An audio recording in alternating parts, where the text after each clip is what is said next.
Yes, mga anak, I'm not joking. I'm giving my second RV for free kasi it was given to me for free, so may as well give it as free as well.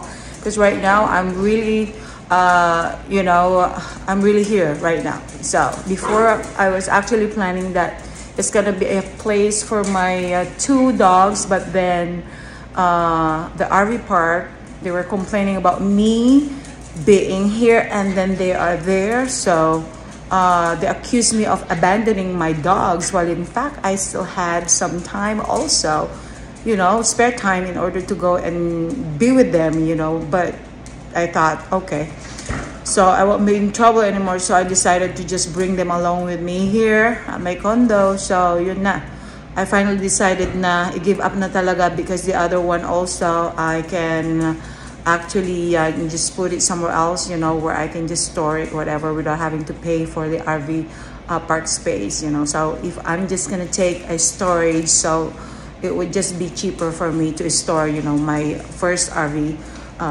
trailer. Okay, so right now I'm really looking for somebody who's gonna have it. So so yeah, take a look at it. But I have to have at least 10 days kasi bayad na yon until the end of this month. So at least I have 10 days in order to move my other stuff. So ilalagay ko na lang sila sa the other RV para at least meron akong paglagyan para storage, kasi ayoko naman talagang dalhin yung ibang gamit ko dito, because I really have a lot, kasi before I got my first RV, I was actually living at a house somewhere, I was renting also a house. And then all of a sudden, as soon as I got the second RV, so I had to give up that house and then moved there para kasi dalawa na yung RV ko diba? So why don't I just have to move in by that time? So kaya iniwan ko na yung give up ko na yung house na na I was paying it per month as well.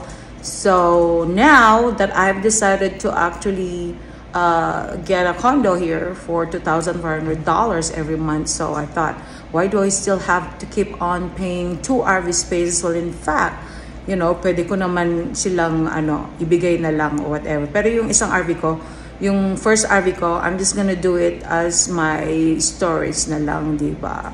Para hindi ko dadalhin yung mga ibang gamit ko dito. So I really have a lot of, things na kailangan kong i-move out from that RV. So yun na lang. So kontakin niyo ako kung sino interested, and once na empty na yon, once na I already move everything out, ayun, pwede ko nang ipakita kung sino yung may gusto. And as a matter of fact, meron na siyang bakod, kaya hindi na siya pwedeng tanggalin siya dun kasi it was already converted into a mobile home instead of RV trailer. It's already converted into mobile home kasi nga naman at that time it was actually it was ano ba yun tawag dito, it was a model house, in that RV park. So it was given to me by a woman who actually moved out of the city. So now kailangan ko ring ibigay, since it was given to me freely, for free. So ayun, ibigay ko rin for free para at least ma-blessing din kung sino yung mapagbigyan, hindi na lang yung 'di ba? Kasi pangit naman yung binigay sa akin tapos ibebenta ko whatever, 'di ba? Pwede rin, kaso nga lang, for me, in my own practical belief, I believe na if it was really given for free, then I can also give it as a blessing for somebody else for free.